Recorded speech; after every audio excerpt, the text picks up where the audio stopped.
ನಮಸ್ತೆ ಸ್ನೇಹಿತರೆ, welcome to ಮಾಯ ಜಗತ್ತು ಕನ್ನಡ ಯೂಟ್ಯೂಬ್ ಚಾನಲ್ಗೆ. ಹೇಗಿದ್ದೀರಾ ಎಲ್ಲರೂ? ನಾವಂತೂ ತುಂಬಾ ಚೆನ್ನಾಗಿದ್ದೀವಿ, ನೀವು ಕೂಡ ಚೆನ್ನಾಗಿದ್ದೀರಾ ಅಂದ್ಕೊಂಡು ಇವತ್ತಿನ ವ್ಲಾಗನ್ನು ಶುರು ಮಾಡೋಣ ಬನ್ನಿ. ನಾನಿವತ್ತು ಬೆಳಗ್ಗೆ ಬೇಗನೆ ಎದ್ದಿದ್ದೆ, ಸ್ವಲ್ಪ ಎಲ್ಲ ಕೆಲಸನೂ ಮುಗಿಸ್ಕೊಳ್ಬೇಕು ಅಂಥೇಳಿ. ಇನ್ನು ತಿಂಡಿ ಎಲ್ಲ ಮಾಡಿಬಿಟ್ಟು ಮಕ್ಕಳೆಲ್ಲ ಸ್ಕೂಲಿಗೆ ಹೋದರು. ಆನಂತರ ನಾನಿಲ್ಲಿ ವ್ಲಾಗನ್ನು ಕಂಟಿನ್ಯೂ ಮಾಡ್ತಾಯಿದ್ದೀನಿ. ಮನೆ ಕೆಲಸ ಎಲ್ಲ ಮುಗಿಸಿ ಗುಡಿಸಿ ಒರೆಸಿ ಎಲ್ಲ ಮಾಡಿಕೊಂಡು ಸ್ನಾನ ಕೂಡ ಮಾಡ್ಕೊಂಡು ಬಂದಿದ್ದೀನಿ. ಆನಂತರ ಇಲ್ಲಿ ಹೊರಗಡೆ ಮೊದಲು ರಂಗೋಲಿನ ಹಾಕ್ಕೊಳ್ತಾ ಇದ್ದೀನಿ. ಇನ್ನು ರಂಗೋಲಿ ಹಾಕ್ತಾ ಇದ್ದೆ. ಈ ಸಮಯದಲ್ಲಿ ನನಗೊಂದು ವಿಷಯ ನೆನಪಾಯಿತು, ಅದನ್ನ ನಿಮ್ಮ ಜೊತೆ ಶೇರ್ ಮಾಡ್ಕೊಳ್ಳೋಣ ಅಂಥೇಳಿ ಅಷ್ಟೇ. ಇನ್ನು ರಂಗೋಲಿ ಅಂತಂದರೆ ಒಂಥರ ನಮಗೆ ದೈವಿಕ ಶಕ್ತಿ. ರಂಗೋಲಿ ನೋಡಿದ್ರೆ ಅದನ್ನು ತುಳಿಬೇಕು ಅನಿಸೋದಿಲ್ಲ, ಅದನ್ನು ದಾಟ್ಕೊಂಡೇ ನಾವು ಓಡಾಡೋದು. ಹಾಗಾಗಿ ರಂಗೋಲಿ ಅನ್ನುವಂಥದ್ದು ದೈವಿಕ ಶಕ್ತಿಯನ್ನು ಒಂದು ಆಕರ್ಷಣೆ ಮಾಡುತ್ತೆ. ಮನೆ ಒಳಗಡೆ ಲಕ್ಷ್ಮಿಯ ಪ್ರವೇಶ ಆಗಲಿಕ್ಕೆ ತುಂಬ ಹೆಲ್ಪ್ ಆಗುತ್ತೆ ಅಂತಲೇ ಹೇಳ್ಬೋದು. ಮನೆಗೆ ಒಂಥರ ರಕ್ಷಾ ಕವಚ ಇದ್ದಂಗೆ ಮನೆ ಮುಂದ್ಗಡೆ ಒಂದು ರಂಗೋಲಿ ಇತ್ತು ಅಂದರೆ, ತುಳಸಿ ಗಿಡದ ಹತ್ರ ಒಂದು ರಂಗೋಲಿ ಇತ್ತು ಅಂದರೆ ಒಂಥರ ಮನೆಗೇನೋ ಲಕ್ಷಣ ಅಂತಲೇ ಹೇಳ್ಬೋದು.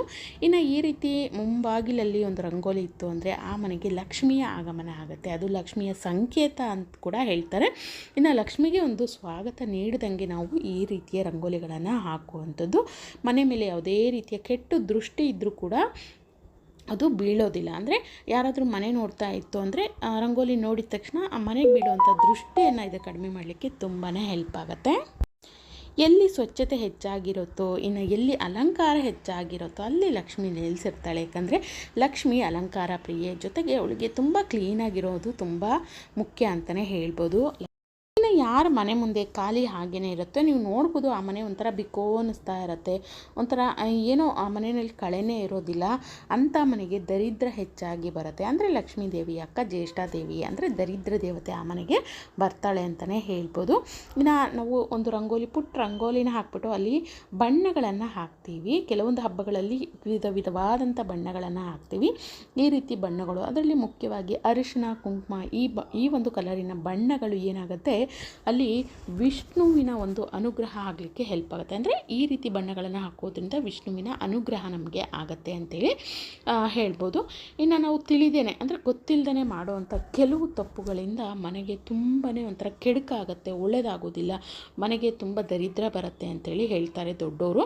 ಏನಪ್ಪ ಅಂತಂದರೆ ಈ ಒಂದು ನಮಗೆ ಪೀರಿಯಡ್ಸ್ ಆದಂಥ ಅಂದರೆ ಮುಟ್ಟಿನ ಸಮಯದಲ್ಲಿ ನಾವು ಒಂದು 3 ದಿನ ಅಥವಾ 5 ದಿನ ರಂಗೋಲಿಯನ್ನು ಹಾಕಬಾರ್ದು.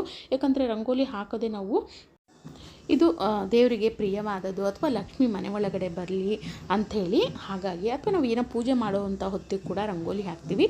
ಇದು ಒಂಥರ ದೇವ್ರು ಇದ್ದಂಗೆ. ಹಾಗೆಯೇ ನಾವು ಪೀರಿಯಡ್ಸ್ ಆದಂಥ ಸಮಯದಲ್ಲಿ ಹಾಕಬಾರ್ದು, ಇದರಿಂದನೂ ಕೂಡ ಮನೆಗೆ ಕೆಡುಕಾಗುತ್ತೆ. ಹಾಗಾಗಿ ನಂತರ ಎರಡನೇದಾಗಿ ನಾವು ರಾತ್ರಿ ಸಮಯದಲ್ಲಿ ಅಂದರೆ ಕತ್ಲ ಆದಮೇಲೆ ರಾತ್ರಿ ಸಮಯದಲ್ಲಿ ಇನ್ನೇನಪ್ಪ ನಮಗೆ ಬೆಳಿಗ್ಗೆ ಹೇಳೋದಕ್ಕಾಗೋದಿಲ್ಲ ಅಷ್ಟೊತ್ತಿಗೆ, ಹಾಗಾಗಿ ರಾತ್ರಿನೇ ಗುಡಿಸಿ ಒರೆಸಿ ರಂಗೋಲಿ ಹಾಕ್ಬಿಡೋಣ ಅಂತೇಳಿ ಖಂಡಿತ ಈ ರೀತಿ ಮಾಡಬಾರ್ದು. ಇದೇನಾಗುತ್ತೆ ಅಂದರೆ ರಾತ್ರಿ ಸಮಯದಲ್ಲಿ ಹಾಕೋದ್ರಿಂದ ದುಷ್ಟ ಶಕ್ತಿಯ ಆಕರ್ಷಣೆ ಆಗುತ್ತೆ. ಅಂದರೆ ನೆಗೆಟಿವ್ ಎನರ್ಜಿ ಮನೆ ಒಳಗಡೆ ಬರಲಿಕ್ಕೆ ಇದು ಕಾರಣ ಆಗುತ್ತೆ. ಹಾಗಾಗಿ ರಾತ್ರಿ ಸಮಯದಲ್ಲಿ ಹಾಕಬಾರ್ದು. ಇನ್ನು ಬಳಪದಿಂದ ಕೆಲವೊಬ್ಬರೆಲ್ಲ ಹಾಕ್ತಾ ಇರ್ತಾರೆ ರಂಗೋಲಿನ, ಖಂಡಿತ ಈ ರೀತಿ ಕೂಡ ಮಾಡಬಾರ್ದು. ಅಕ್ಕಿ ಹಿಟ್ಟು ಅಥವಾ ನೀವು ರಂಗೋಲಿ ಹಿಟ್ಟಿನಿಂದ ಹಾಕೋದು ತುಂಬ ಶ್ರೇಷ್ಠವಾದದ್ದು. ಇನ್ನು ನಮಗೆ ತುಂಬ ಬೇಜಾರಾಗಿದೆ, ಮನೆಯಲ್ಲಿ ಜಗಳ ಆಗಿದೆ, ಏನೋ ಸೂತ್ಕ ಆಗಿದೆ, ಈ ರೀತಿ ಸಮಯದಲ್ಲೆಲ್ಲ ಹಾಕಬಾರ್ದು. ಅಳ್ತಾ ಹಾಕುವಂಥದ್ದು, ಬೇಜಾರಲ್ಲಿ ಹಾಕುವಂಥದ್ದು, ಈ ರೀತಿಯೆಲ್ಲ ಮಾಡೋದು ಮನೆಗೆ ಒಳ್ಳೆಯದಲ್ಲ, ಶ್ರೇಷ್ಠಲ್ಲ. ಹಾಗಾಗಿ ಜೊತೆಗೆ ಚಪ್ಪಲಿ ಹಾಕ್ಕೊಂಡು, ಕೆಲವೊಮ್ಮೆ ನಾವು ಚಪ್ಪಲಿ ಹಾಕ್ಬಿಟ್ಟಿರ್ತೀವಿ, ಹಸಿ ಇರುತ್ತೆ, ಇಂಥ ಸಮಯದಲ್ಲೆಲ್ಲ ಚಪ್ಪಲಿ ಹಾಕುವಂಥದ್ದು ಈ ರೀತಿ ಕೂಡ ಮಾಡಬಾರ್ದು. ಜೊತೆಗೆ ರಂಗೋಲಿಯನ್ನು ತುಳಿಲಿಕ್ಕೂ ಕೂಡ ಹೋಗಬಾರ್ದು. ರಂಗೋಲಿಯನ್ನು ಪುಟ್ಟದಾಗೆ ಹಾಕಬೇಕು, ಅದನ್ನು ದಾಟಿ ಓಡಾಡಬೇಕು. ಹಾಗಾಗಿ ಕಾಲು ಬದಿನಲ್ಲಿ ಹಾಕದೇ ತುಳಿದಂಥ ಇರೋ ಜಾಗದಲ್ಲಿ ಹಾಕಬೇಕು. ಜೊತೆಗೆ ತುಳಿಲೂಬಾರ್ದು, ಅದನ್ನು ದಾಟ್ಕೊಂಡು ಓಡಾಡೋದು ತುಂಬಾ ಒಳ್ಳೆಯದು. ಇದಿಷ್ಟು ನನಗೆ ಗೊತ್ತಿರುವಂಥ ರಂಗೋಲಿ ಬಗ್ಗೆ ಒಂದಷ್ಟು ವಿಚಾರಗಳು ನಿಮ್ಮ ಜೊತೆ ಶೇರ್ ಮಾಡ್ಕೊಂಡಿದ್ದೀನಿ. ಇದು ನಾನು ಮೀಶೋಯಿಂದ ತರಿಸ್ಕೊಂಡಿರುವಂಥ ಧೂಪಗಳು ಅಂತಲೇ ಹೇಳ್ಬೋದು. 5 ಸೆಟ್ಟಲ್ಲಿ ಬಂದಿದೆ. ಅಂದರೆ ಒಂದು ಇದರಲ್ಲಿ ನಿಮಗೆ 12 ಇರುತ್ತೆ, ಅಂದರೆ 12 ಪೀಸ್ ಇರುತ್ತೆ. ಹತ್ತಿರ ನಿಮಗೆ 60 ಪೀಸಷ್ಟು ಇದು ಬರುತ್ತೆ. ಒಂದು ಇದನ್ನು ನಾವು ಈ ರೀತಿ ಒಂದು 10 ಅಥವಾ 12 ಇರೋವಂಥದ್ದು ತೊಗೊಳೋದಕ್ಕೆ ಹೋಗ್ತೀವಿ ಅಂದರೆ 50ರಿಂದ 60 ರೂಪಾಯಿ ಆಗುತ್ತೆ ಹೊರಗಡೆ ನಮಗೆ. ಈ ರೀತಿ ಒಂದು ಸೆಟ್ಟಲ್ಲಿ ತರಿಸ್ಕೊಂಡ್ಬಿಟ್ರೆ ಬರೀ 170ಗೆ ನಿಮಗೆ ಈ ರೀತಿ 60 ಅಂದರೆ 60 ಪೀಸು ನಿಮಗೆ ಒಂದು ಕಪ್ಪು ಧೂಪ ಅನ್ನುವಂಥದ್ದು ಸಿಗುತ್ತೆ. ಇದು ವಾರಗಳ ಸಮಯದಲ್ಲಿ ಅಥವಾ ಸಂಜೆ ಬೆಳಗ್ಗೆ ಹಾಕ್ಕೊಳ್ತೀವಿ, ಶುಕ್ರವಾರ ಮಂಗಳವಾರ ಈ ರೀತಿ ಸಮಯದಲ್ಲೆಲ್ಲ ಹಾಕಲಿಕ್ಕೆ ನಮಗೆ ತುಂಬ ಹೆಲ್ಪ್ ಆಗುತ್ತೆ ಅನ್ನೋಂಥವ್ರು ಖಂಡಿತ ಇದನ್ನು ಬೈ ಮಾಡ್ಬೋದು. 170ಗೆಲ್ಲ ಇದು ಸಿಗ್ತಾ ಇದೆ ಸೆಟ್ಟು. ನಿಮಗೆ ನಾನು ಕೆಳಗಡೆ ಲಿಂಕನ್ನು ಕೊಟ್ಟಿರ್ತೀನಿ, ಚೆಕ್ ಮಾಡಿ ನೋಡಿ. ಇನ್ನು ಬೆಳಗಿನ ಎಲ್ಲ ಕೆಲಸಗಳನ್ನು ಮುಗಿಸ್ಕೊಳ್ಳೋ ಅಷ್ಟರಲ್ಲಿ ಮಧ್ಯಾಹ್ನ ಆಯಿತು. ಸ್ವಲ್ಪ ಹೊರಗಡೆ ಹೋಗುವಂಥದ್ದಿತ್ತು, ಮನೆಗೊಂದಷ್ಟು ಐಟಮ್ ಬೇಕಿತ್ತು, ತರಬೇಕಿತ್ತು, ಹಾಗಾಗಿ ಹೊರಗಡೆ ಹೋಗ್ತಾ ಇದ್ದೀನಿ. ಇನ್ನು ಮೊನ್ನೆ ಕಣ್ ಟೆಸ್ಟ್ ಮಾಡಿಸ್ಬೇಕು ಅಂತ ಹೇಳಿದ್ನಲ್ಲ, ಅವತ್ತು ಕಣ್ ಟೆಸ್ಟ್ ಎಲ್ಲ ಮಾಡಿಸ್ಬಿಟ್ಟು ಕನ್ನಡಕ ಆರ್ಡರ್ ಕೊಟ್ಟು ಬಂದಿದ್ವಿ. ನಂದು ಕೂಡ ಸ್ವಲ್ಪ ರಿಪೇರಿ ಇತ್ತು, ಅಂದರೆ ಎಕ್ಸ್ಚೇಂಜ್ ಮಾಡಬೇಕಿತ್ತು. ಮಾಡಿಕೊಂಡು ಅದನ್ನು ಕೂಡ ಇಸ್ಕೊಂಡು ಇನ್ನು ಉಳಿದಿರೋಂಥ ಎಲ್ಲ ಕೆಲಸಗಳನ್ನು ಮುಗಿಸ್ಕೊಂಡು ಮನೆಗೆ ಬರೋಷ್ಟರಲ್ಲಿ ತುಂಬಾ ಲೇಟ್ ಆಯಿತು ಅಂತಲೇ ಹೇಳ್ಬೋದು. ಅಷ್ಟರಲ್ಲಿ ಮಕ್ಕಳು ಮನೆಗೆ ಬಂದ ತಕ್ಷಣವೇ ಬೆಳಗ್ಗೆ ನೆನೆಸಿದ್ದೆ ನಾನಿದು ಏನು ಅಂದರೆ ಬಟಾಣಿ, ಒಣಗಿರೋಂಥ ಬಟಾಣಿ ಬರುತ್ತಲ್ಲ, ಅದನ್ನು ಸಂಜೆ ಪಾನಿಪುರಿ ಮತ್ತು ಮಸಾಲೆ ಪುರಿ ಮಾಡೋಣ ಅಂಥೇಳಿ ತುಂಬ ದಿನದಿಂದ ಕೇಳ್ತಾಯಿದ್ರು ಮಕ್ಕಳು. ಹಾಗಾಗಿ ನೆನೆಸಿಟ್ಬಿಟ್ಟೇ ಹೋಗಿದ್ದೆ. ತುಂಬ ಚೆನ್ನಾಗಿ ನೆಂದ್ಕೊಂಡಿದೆ. ರಾತ್ರಿ ನೆನೆಸಿದ್ರೆ ಬೆಳಗ್ಗೆ ಅಷ್ಟರಲ್ಲಿ ನೆನೆಯುತ್ತೆ. ನಾನು ಬೆಳಗ್ಗೆನೇ ನೆನೆಸಿದ್ದೆ, ಹಾಗಾಗಿ ಸಂಜೆ ಅಷ್ಟೊತ್ತಿಗೆ ತುಂಬ ಚೆನ್ನಾಗಿ ನೆಂದ್ಕೊಂಡಿದೆ. ಇನ್ನು ಮಸಾಲೆಗೆ ನೀವು ವೈಟ್ ಬಟಾಣಿ ಬರುತ್ತೆ, ಅದನ್ನು ತೊಗೊಂಡ್ರೆ ತುಂಬ ಟೇಸ್ಟಿಯಾಗಿ ಬರುತ್ತೆ. ಸಾಮಾನ್ಯ ನಾವು ಹೊರಗಡೆ ಎಲ್ಲ ತಿಂತೀವಲ್ಲ, ಅದೇ ಬಟಾಣಿನಲ್ಲೇ ನಮಗೆ ಮಸಾಲೆ ಪುರಿ ಮಾಡಿಕೊಡೋ ಅಂಥದ್ದು. ಆದರೆ ಮನೆಯಲ್ಲಿ ನಾವು ಅದನ್ನು ಜಾಸ್ತಿ ಯೂಸ್ ಮಾಡಲ್ವಲ್ಲ, ಹಾಗಾಗಿ ಈ ರೀತಿ ಹಸಿರು ಬಟಾಣಿನೇ ನಾನು ನೆನೆಸಿ ಇಲ್ಲಿ ಮಸಾಲೆ ಪುರಿ ಮತ್ತು ಪಾನಿಪುರಿ ಎರಡನ್ನೂ ಮಾಡ್ತಾಯಿದ್ದೀನಿ.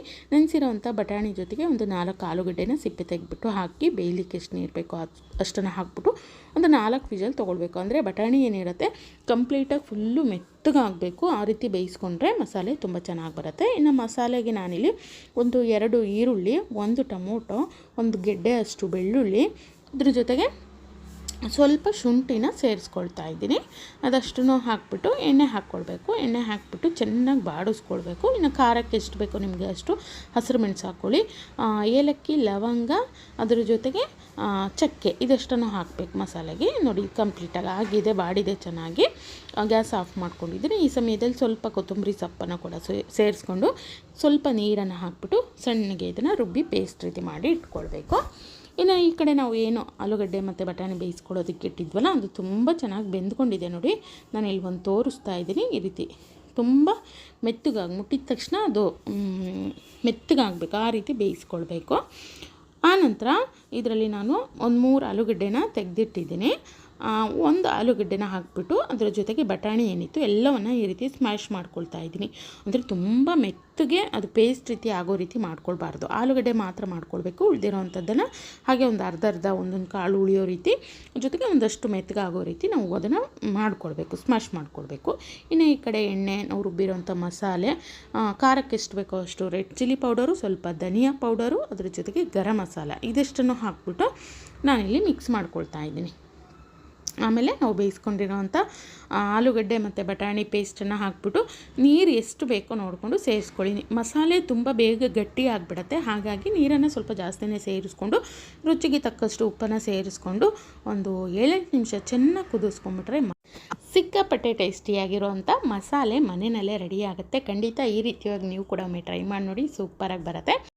ಇನ್ನು ಪಾನಿ ಮಾಡ್ಕೊಳ್ಳೋದಕ್ಕೆ ಹಸಿರು ಮೆಣಸು, ಜೀರಿಗೆ, ಬೆಲ್ಲ, ಹುಣಸೆಹಣ್ಣು, ಸ್ವಲ್ಪ ಧನಿಯಾ ಎಲೆಗಳು, ಕೊತ್ತಂಬರಿ ಸೊಪ್ಪು, ಜೊತೆಗೆ ಸ್ವಲ್ಪ ಪುದೀನ, ಇಷ್ಟನ್ನು ಹಾಕ್ಬಿಟ್ಟು ಸ್ವಲ್ಪನೇ ನೀರು ಹಾಕ್ಕೊಳ್ಬೇಕು. ನೀರು ಹಾಕ್ಬಿಟ್ಟು ರುಬ್ಬಿಟ್ಕೊಳ್ಬೇಕು, ಉಪ್ಪು ಸೇರಿಸ್ಕೊಳ್ಬೇಕು ಕೊನೆಯಲ್ಲಿ.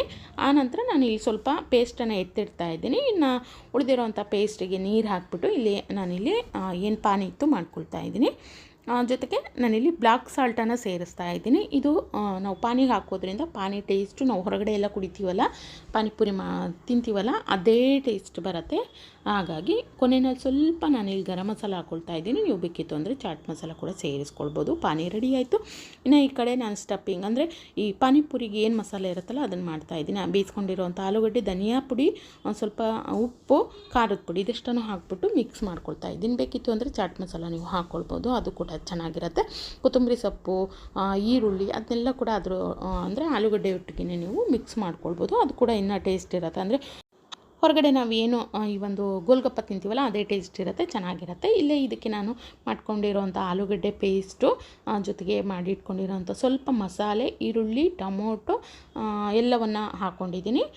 ಅದ್ರ ಜೊತೆಗೆ ಸ್ವಲ್ಪ ನಾನಿಲ್ಲಿ ಸೇವ್ ಕೂಡ ಹಾಕ್ಬಿಟ್ಟು ಪಾನಿ ಇಟ್ಟಿದ್ದೀನಿ. ನೋಡಿ ನಮ್ಮ ಪಾನಿಪೂರಿ ರೆಡಿ ಆಯಿತು. ಇದು ಪೂರಿ ಏನಿದೆ ಹೊರಗಡೆ ಸಿಗುತ್ತಲ್ಲ ಅದನ್ನು ತಂದು ಕರ್ದಿರೋ ಅಂಥದ್ದು. ಇನ್ನು ಈ ಕಡೆ ಮಸಾಲೆಗೆ ನಾನಿಲ್ಲಿ ಒಂದಷ್ಟು ಪೂರಿನ ಪುಡಿ ಮಾಡಿ ಹಾಕ್ಬಿಟ್ಟು ಅದ್ರ ಮೇಲ್ಗಡೆ ಮಸಾಲೆ ಹಾಕ್ಕೊಳ್ತಾ ಇದ್ದೀನಿ. ನೋಡಿ ಮಸಾಲೆ ಎಷ್ಟು ತೆಳ್ಳಗೆ ಮಾಡಿದ್ದೆ ಆದರೂ ಕೂಡ ಗಟ್ಟಿಯಾಗಿದೆ, ಹಾಗಾಗಿ ಸ್ವಲ್ಪ ಗಟ್ಟಿಯಾಗಿಯೇ ತೆಳುವಾಗಿಯೇ ಮಾಡ್ಕೊಳ್ಳಿ. ಆನಂತರ ಕಟ್ ಮಾಡಿರೋಂಥ ಈರುಳ್ಳಿ, ಈ ಟೊಮೊಟೊ, ಆಮೇಲೆ ಕರ್ದಿರೋಂಥ ಸ್ವಲ್ಪ ಶೇಂಗಾ, ಸೇವ್ ಹಾಕ್ಬಿಟ್ರೆ ಸಖತ್ತಾಗಿರೋ ಅಂಥ ಒಂದು ಮಸಾಲೆ ಪುರಿ ರೆಡಿ ಆಯಿತು. ನನ್ನ ಮಗಳು ಕೂಡ ಟೇಸ್ಟ್ ಮಾಡಿ ಹೇಳ್ತಾ ಇದ್ದಾಳೆ ತುಂಬ ಚೆನ್ನಾಗಿದೆ ಅಂಥೇಳಿ.